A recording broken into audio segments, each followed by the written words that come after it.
Welcome student to the physics of linear and nonlinear optical waveguides.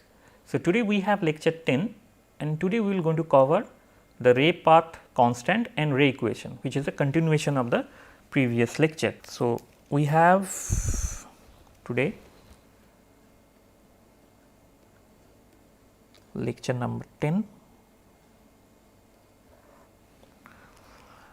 and in today's lecture we have the ray path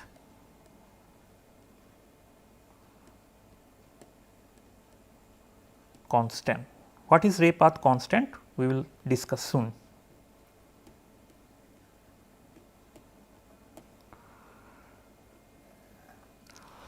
Suppose we have a arbitrary refractive index.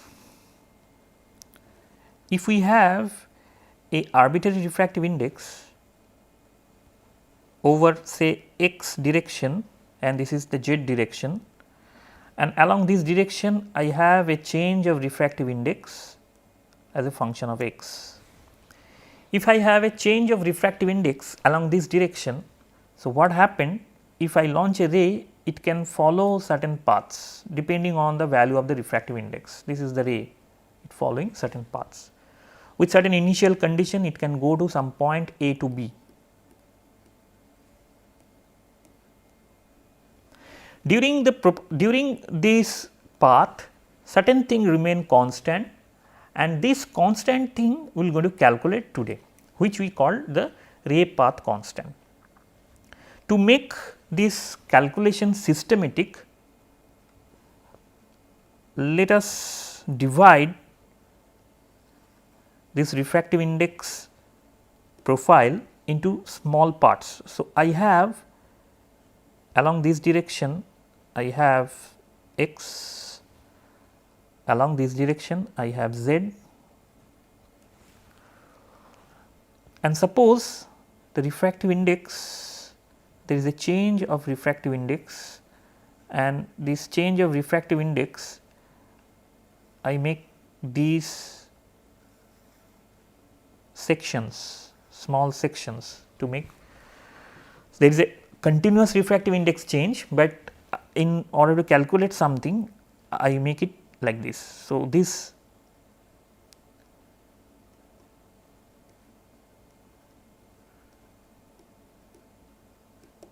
in this way, in these small blocks the refractive index are changing.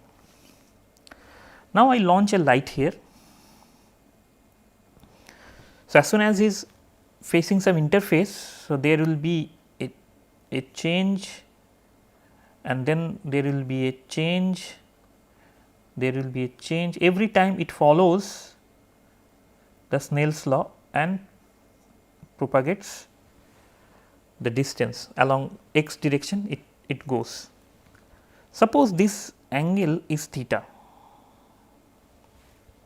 I write theta 1 here, this angle is phi 1. In the similar way, this angle is theta 2, this angle is phi 2. If this is phi 2, please note this angle is also phi 2. This angle is theta 3, this angle is phi 3, and so on. So, at every interface I can write the Snell's law, and I can have straight-line equation n1 sin phi 1 is equal to n2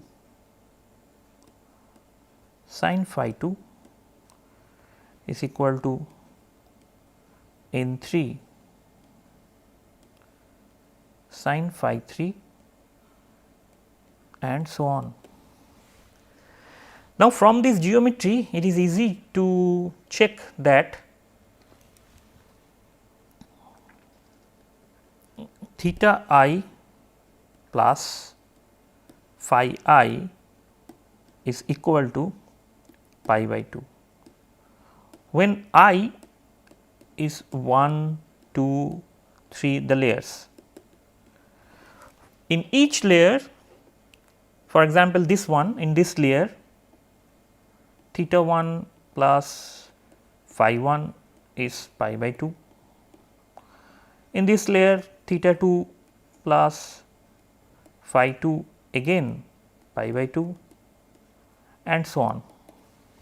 So, this condition holds for all the layers. So, this is a general expression I have in our hand. So, from here I can simply write sin phi I is equal to cos of theta 1 theta I. So, the first equation is modified in terms of, if I write in terms of theta, it should be like n 1 cos theta 1 equal to n 2 cos of theta 2 equal to n 3 cos of theta 3 and so on. Now, you can see that this quantity n 1, n 2, n 3,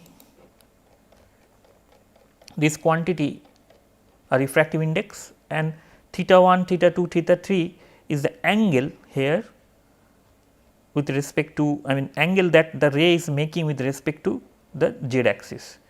So, when I multiply n 1 multiplied by n 1 with the cos theta 1 and n 2 with the cos theta 2 and so on, then this quantity are equal. So, I can write this quantity as a constant. So, in general n x cos theta, which is again a function of x, is equal to some constant I write as beta tilde, a constant. This quantity will remain constant. So, this beta tilde is called, which is a constant quantity, is called the ray path constant, which is not changing. Whatever the ray it follows, whatever the ray I launch, then for that ray, for example, this arbitrary ray that is going from A point to B point, at every point over this ray beta tilde is constant. That is really an interesting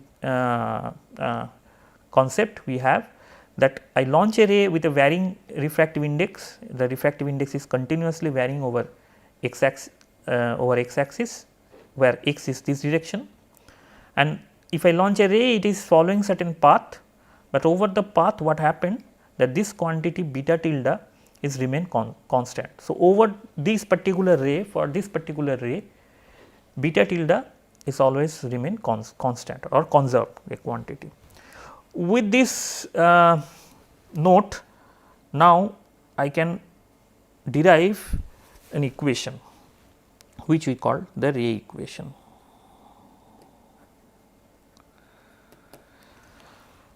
So, I have a structure like this. This is x, this is z, and some arbitrary path I am drawing. This path is followed by the ray. This is the length, I write ds, and this angle is theta. So, this is dz and this is dx. So, the ray is, suppose the ray is moving in this way. So, readily I have cos theta is dz divided by ds in 2D. Now, d s square is equal to d x square plus d z square.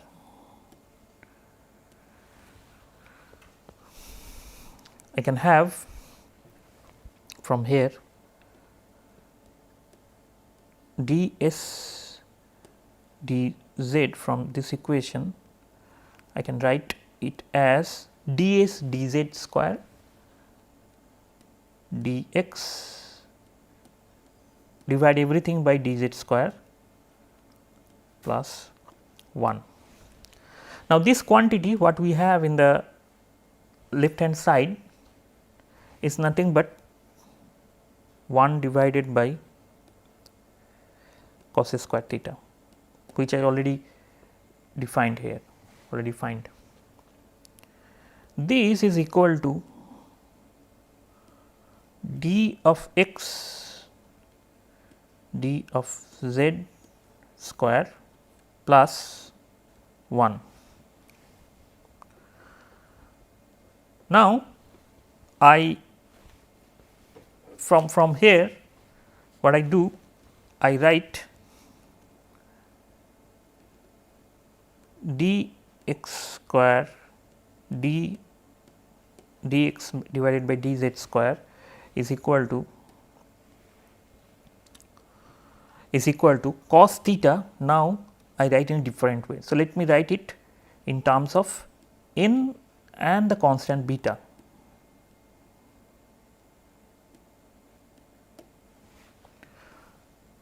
Please note, in x cos theta x is equal to beta tilde. So, 1 by cos square theta, 1 by cos square theta, which is a function of x by the way, should be equal to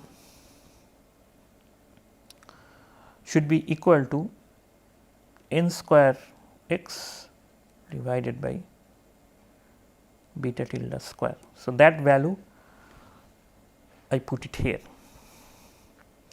After that, we make a derivative with both the side with respect to x, because this is a function of x, and if I do, I can write in the right hand side as 2 dx dz square of that d2x dz square. So, this side I derive with respect to z, right hand side also I have to do that.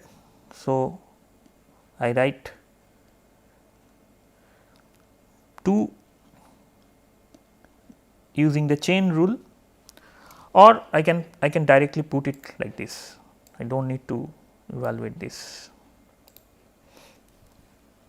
I can write it as simply d of dx n square, which is a function of x, and then since I am deriving both sides with z, I need to get back, I need to put back this one. Okay, so, here I am making a mistake, this square will not be there because I am making a derivative.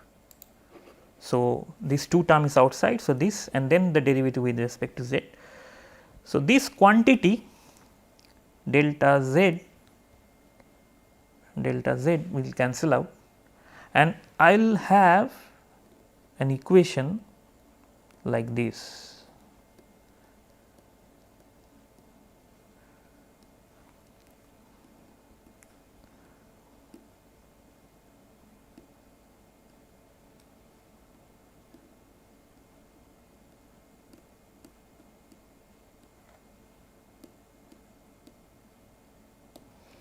A very interesting equation that we have in our hand.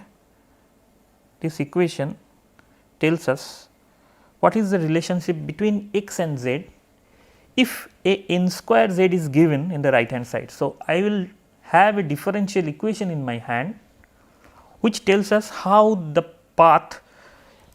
So, you should remember that what we have done earlier, that this is my z direction and this is my x direction, and a ray is moving from this to this path. Suppose this is point A and some point B, ray is moving, but along this direction we have a change of refractive index, along this direction we have a change of refractive index,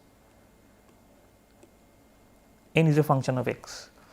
Now, if n is a function of s given to us, then I can map this path, because in the left hand side it gives me how the x will going to change with respect to z. So, every point what should be the value of x along z I can figure out. If in the right hand side the distribution of the n is given, then I can map that, I can find out what is the path, this is the path. So, eventually that is why it is called the ray path equation.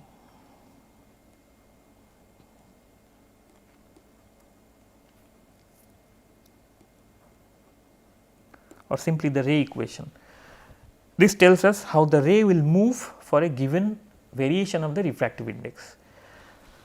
So, after having a very important equation, ray path equation, we can simply test it with different refractive index profiles. So, let us start with one profile.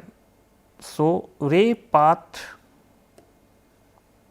for step index fiber. So, I know the refractive index profile for step index, which in the last class we mentioned how the mathematical form will look like. We have used it earlier. So, this is N2, this is N1. So, N1 and N2 is constant here. So,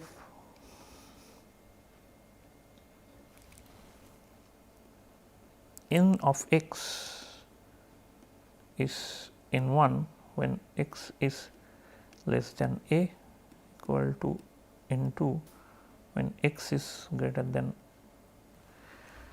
a. And for this given profile, now we need to calculate the ray path. So, ray equation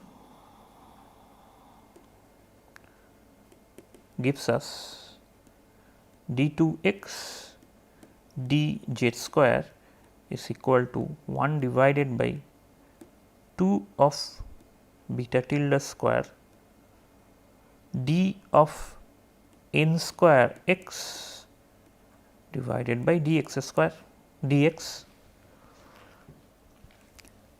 So, this is my ray equation that I just write, and now you can see in the step index fiber there is no variation of the n at all in the core.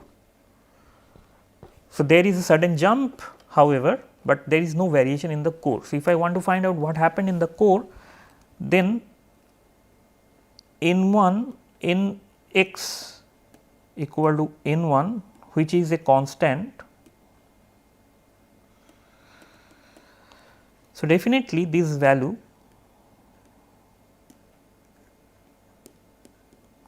will be 0. Sorry, this is, so I should write as n square because this is the original equation. So, this equation this portion, the right hand side is simply 0. So, I have a very straightforward. So, for step index fiber I have a very straightforward differential equation, and this equation says d2x dz square is equal to 0. And the solution readily I can write as a x plus b, when a and b are two constants.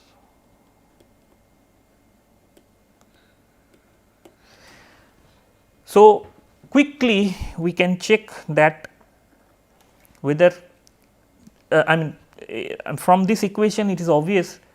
Okay, this should be I have a mistake. So, it should be z.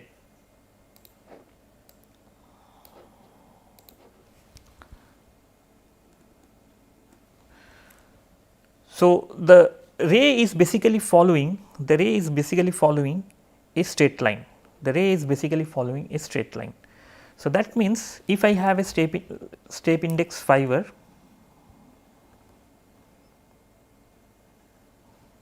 this is the structure of the fiber or waveguide.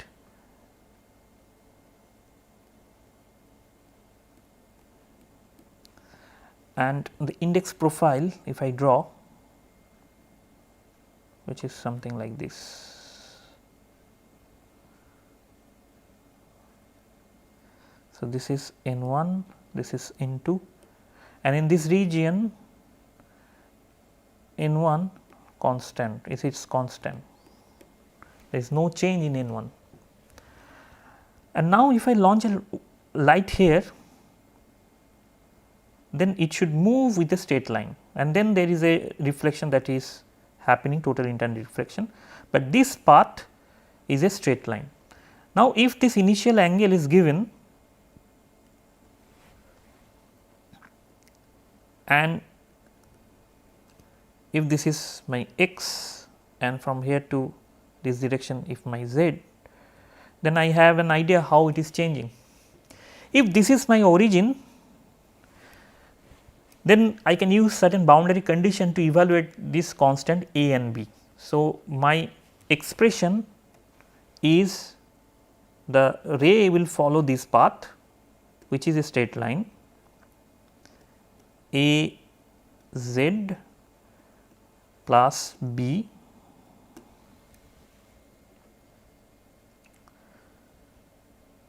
this is the path. And now, if I put the boundary condition, so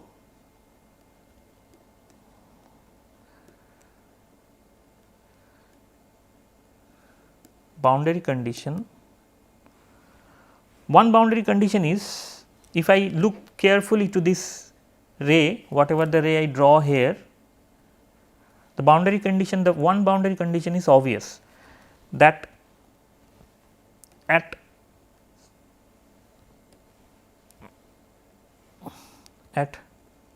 z equal to 0, x is 0, at z equal to 0, x is 0, because I launched this light here where x and z coordinate both are 0. So, please do not confuse, the origin is here. So, let me erase this part, erase this part and draw once again with a different color, that this is x and along this we have z. So, with this boundary condition, I readily have my b equal to 0. So, my equation becomes simply a z. And now, the initial angle is also given. Since the initial angle is given, I can eventually find out what is the value of a. So, the boundary condition 2 gives me dx dz at z equal to 0 is tan theta 0, because initial angle is given. So, this angle is given,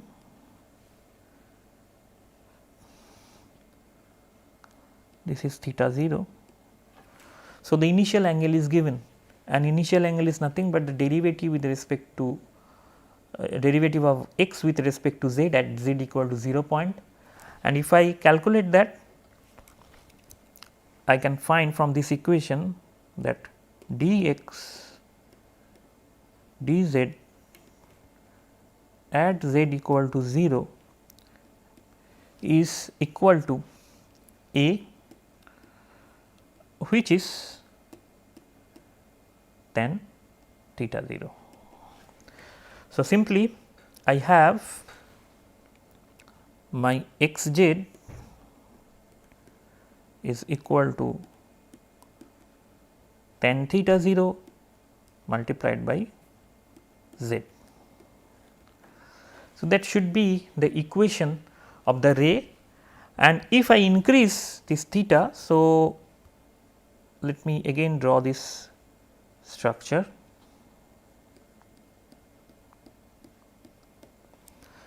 So, depending on the value of the x initial angle, I have different ray path like this.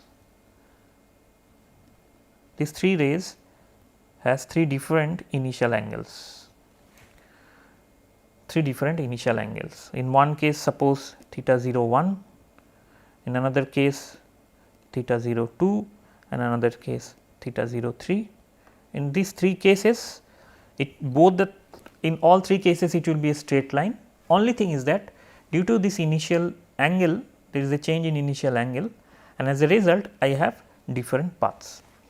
So, with this note, I would like to conclude my class today here.